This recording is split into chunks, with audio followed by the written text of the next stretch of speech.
A-10 Warthog Secret tattoo. A colonel who freezes mid-stride. What did Mia Watson ink on her skin that could ground an entire squadron and bury a classified past? Click now before this gets pulled from the record. Asterisk, Mia Watson worked quiet. No speeches, no drama, just torque values and checklists, and the soft, confident click of a calibrated wrench. The A-10 Warthog crouched under hangar light, like a patient animal. Its skin was dull and tough. Its belly was scars and rivets. Mia knew every crease and seam. She wore the base like a rumor. People knew she fixed what others couldn't, and that was enough. Arizona heat pressed against the doors. The morning air tasted like dust and jet fuel. She stood on the stand by the leftness. Hydraulic lines breathed. A faint whine rolled through the hangar ribs. Her hands were steady. She stripped off her outer shirt. It was normal. It was hot. It was work. For a beat, her undershirt slipped. Black ink flashed on her shoulder. Fast as a blink, then gone. The footsteps reached her before the voice. Boots with rank. Measured. Clean. Sergeant. She turned. Colonel Harlan Pierce had eyes like a slow shutter. Nothing rushed through. Nothing leaked out. He was new to Davis Mountain, not new to war. He said nothing at first. He saw the A-10. He saw the checklists. He saw the smudge of oil on her cheekbone. Then he saw her. Really saw her. That look tightened her spine. Not suspicion. Not praise. Recognition. It felt like a wire pulled across a canyon. "You logged the 500-hour?" he asked. His tone was dry, routine, but he stood too still. Mia nodded, signed and double-checked. He stepped closer to the nest, close to her left side, close to the place where cloth hid ink. A tremor moved along his jaw. He masked it with a slow breath. "You fly." "No," she said. "I keep them flying." He studied the engine, cowling like it carried a prayer. The filing on that hinge pin, clean work. "Thank you." Her voice was even. Her pulse wasn't. He walked the perimeter of the hog, hands behind his back, pilot stride in a maintenance world. Mia watched him watch the jet, but she felt him tracking her shadow. She went back to the job. Fuel shut-off cables. Latch integrity, left main. Mind steady.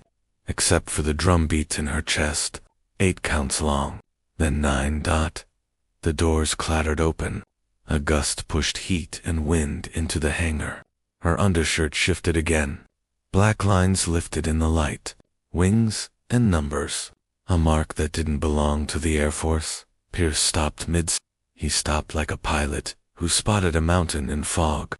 Everything in him braced. His gaze fixed on her shoulder like a targeting pod had locked.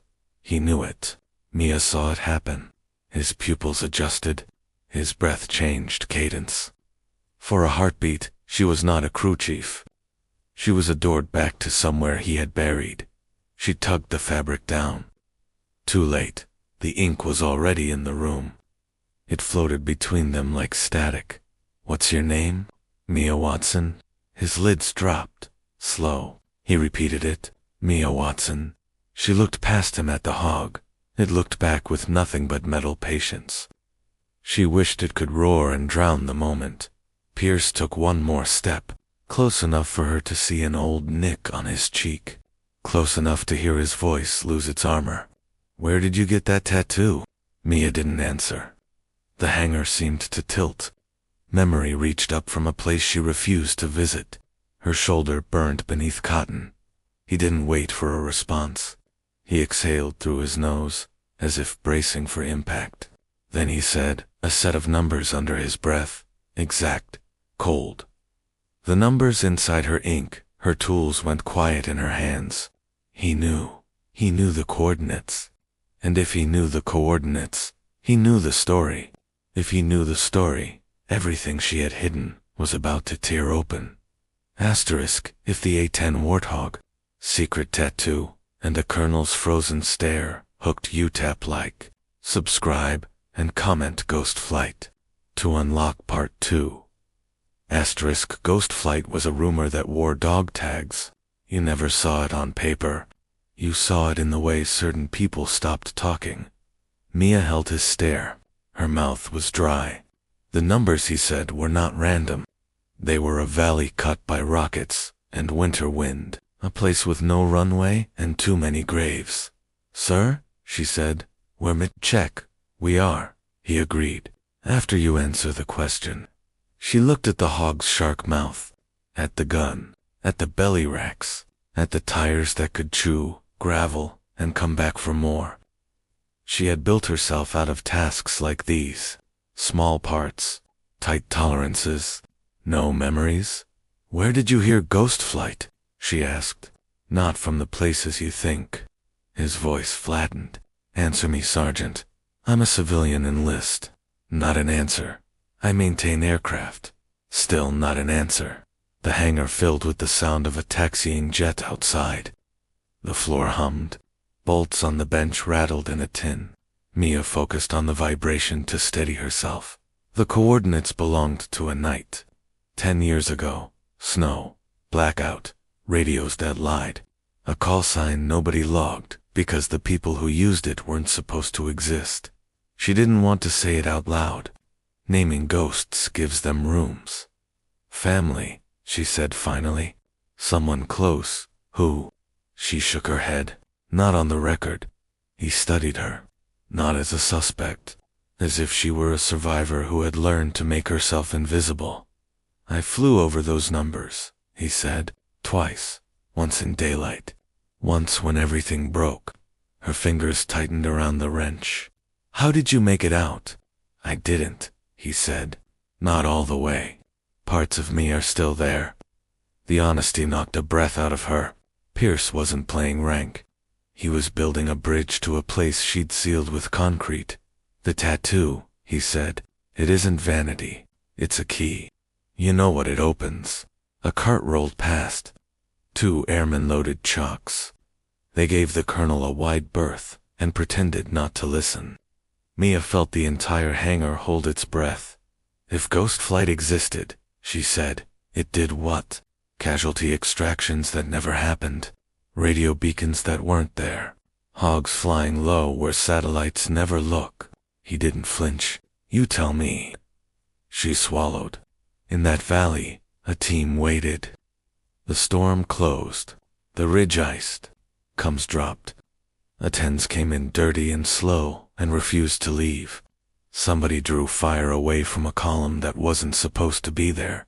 Pierce's eyelids flickered. Once. Who told you that?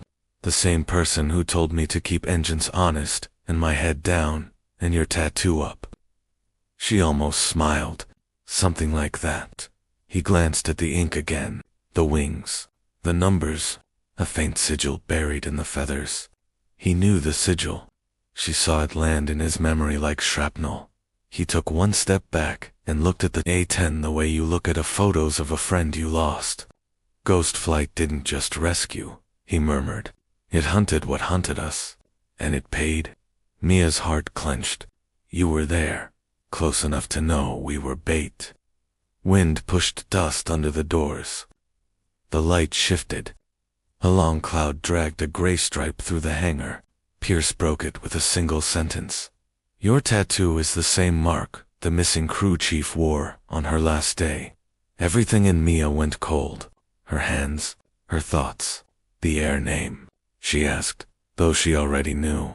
His voice softened. Evelyn Watson. Mom. Mia felt the word but didn't say it. Her jaw locked. Her chest burned. Your mother, he said quietly. She ran Ghost Flight's ground side. If you carry that mark, you didn't get it from ink alone. Asterisk, hooked by Ghost Flight, a classified A-10 mission, and a family secret.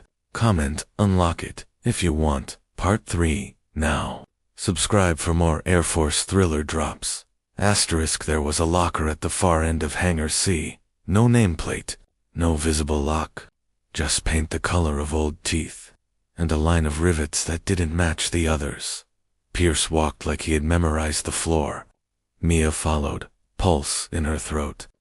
The hangar emptied, as if word had gone out without words. A crew dog whistled once and then remembered he had somewhere else to be. Base history calls this a storage closet, Pierce said. It isn't. He pressed his palm to a metal square the size of a playing card. Nothing happened. He didn't look surprised. He nodded at Mia's shoulder. The air turned thin. She pulled her undershirt aside just enough to expose the wings, not the numbers, the sigil buried in the feathers. She had always thought it was artistry, not a switch. Pierce raised his left sleeve. A faint scar on his wrist lined up with a similar geometry. Hold it here, he said. Angle 40. She did. Metal hummed. A diode inside the paint flicked alive. Then another. Then a quiet click rolled through the door like a decision being made. The locker side open. Inside, air that smelled like graphite and cold paper. A black flight bag sat on the shelf. Under it, a stack of thermal envelopes. No names, only that same sigil. The bird inside the storm. Mia reached for the bag with both hands. It felt heavier than it should.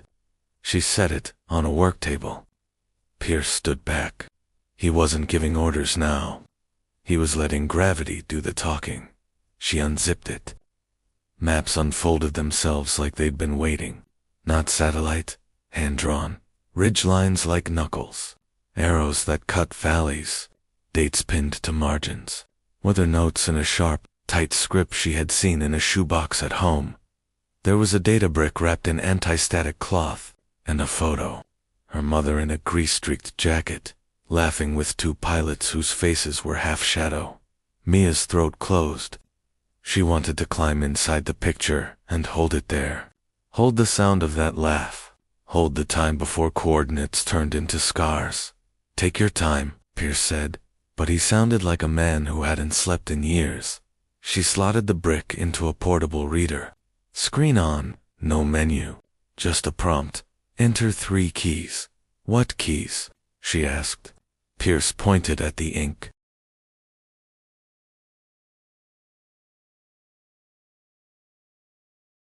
First is the coordinate string. Second is a name.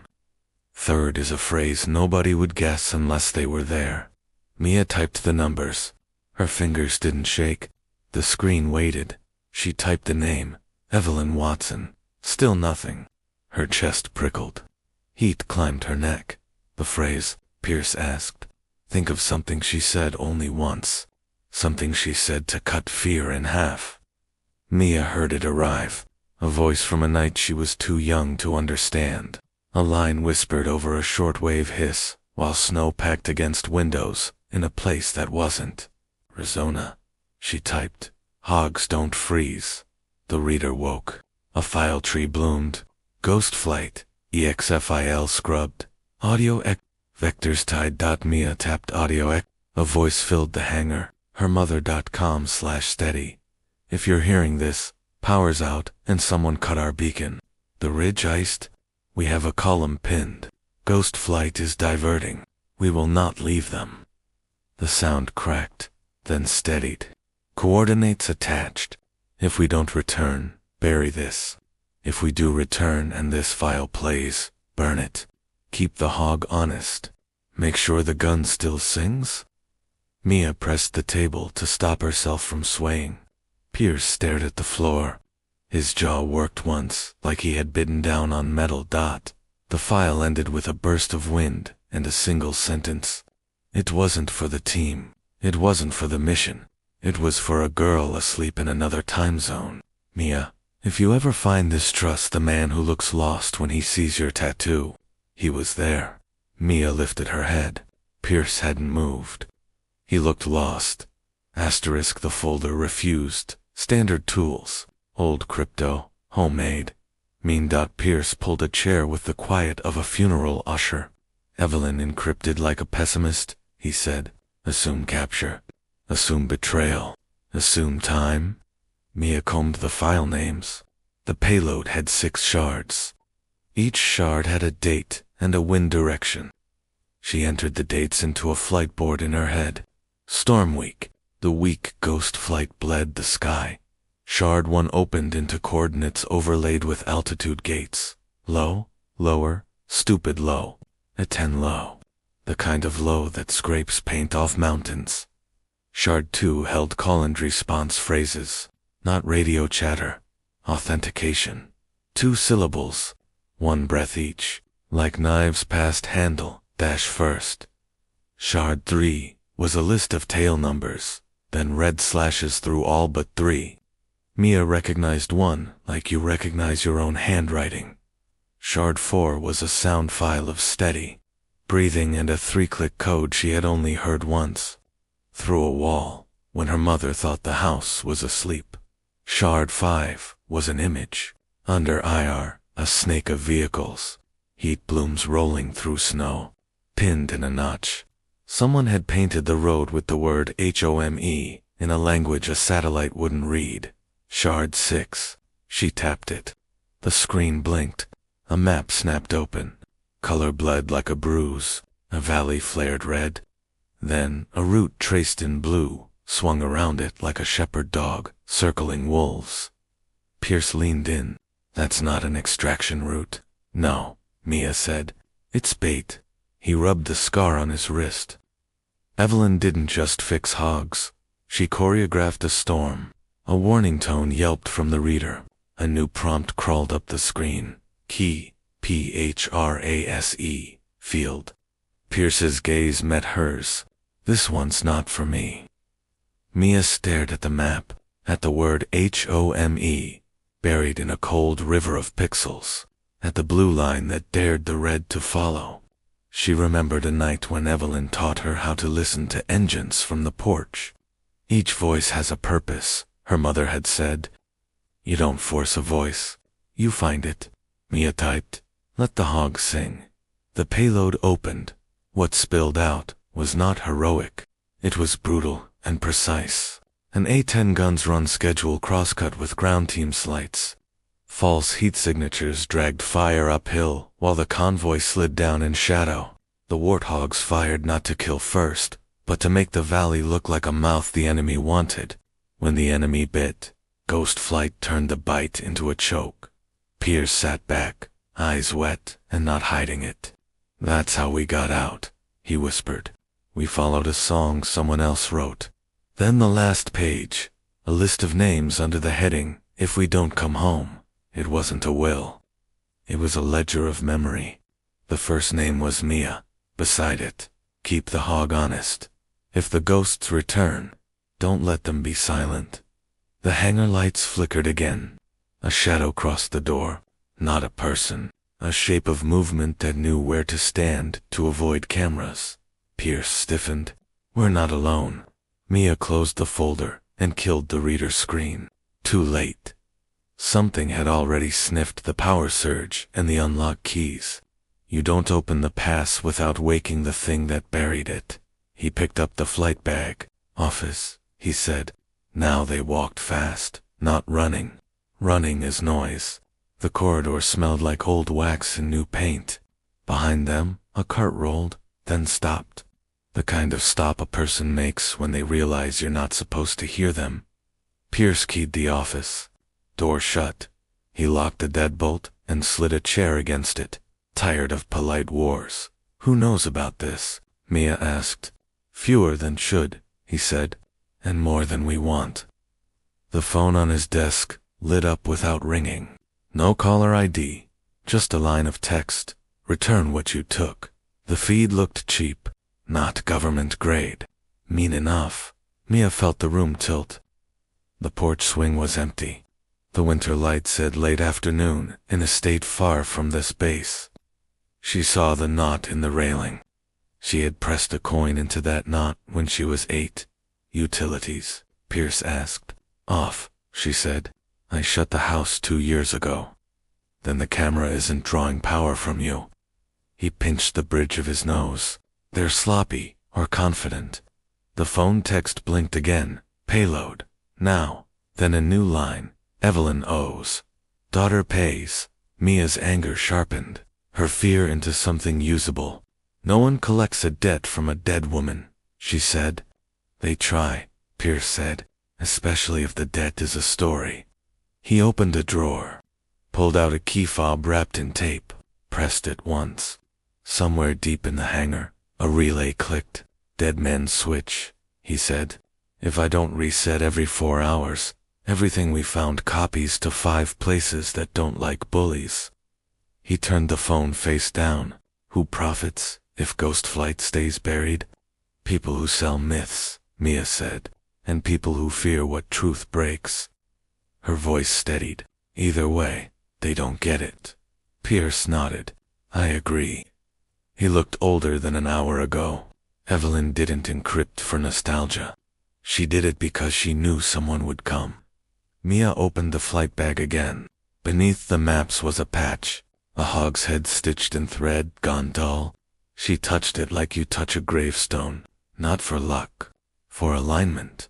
We make a move, she said. 2 moves, he corrected. 1 loud, 1 quiet. Loud. We brief the people who can't be bought. We expose enough to make force costly. Quiet. We go where the last page points before anyone else does. He slid a printed map across the desk. Not the valley. A dry lake bed, 2 hours north. A square cut out of federal land like a missing tooth. Evelyn marked this as a dead drop, if everything failed. He met her eyes. You in? Mia didn't blink. Ghost flight helped you once, she said. I return the favor. They left through a door that didn't squeak. Night had fallen without asking permission. The base hummed with a kind of energy that says someone had already made phone calls. They took a gray pickup with a bed full of boxes that looked boring. Nobody stopped them. People don't stop boredom. The highway slid under the tires like tape, desert on both sides. Stars too bright to be friendly.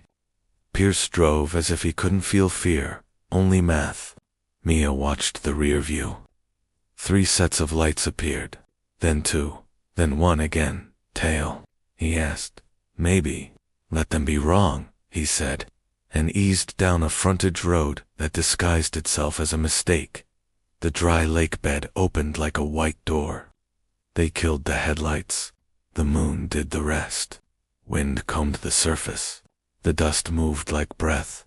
They walked to the coordinates Evelyn had buried inside the sigil. No cairn, no marker, nothing but silence and a few scabs of scrub. Mia knelt. She pressed her palm into powder and felt metal under an inch of dust. A plate the size of a book. She scraped. A latch glinted. They lifted a panel and found a cavity, built by people who knew how to hide things from both satellites and snakes. Inside was a sealed tube. Pierce eased it out like it was alive. He cracked the cap. Papers, a data stick, a dog tag chain wrapped around a ring. The ring was simple, steel, etched inside with the phrase, "Don't let the gun go quiet." Mia slid it onto her finger. It fit like it had been waiting. A low thrum crawled across the lake bed. Not wind, an engine idling without headlights. Pierce didn't look up. Company, he said. 2 o'clock. Mia sealed the tube under her jacket. The thrum grew teeth. Asterisk, the trucks formed a triangle of glare. Sand lifted. Shadows stuttered. The loudspeaker voice smiled without lips.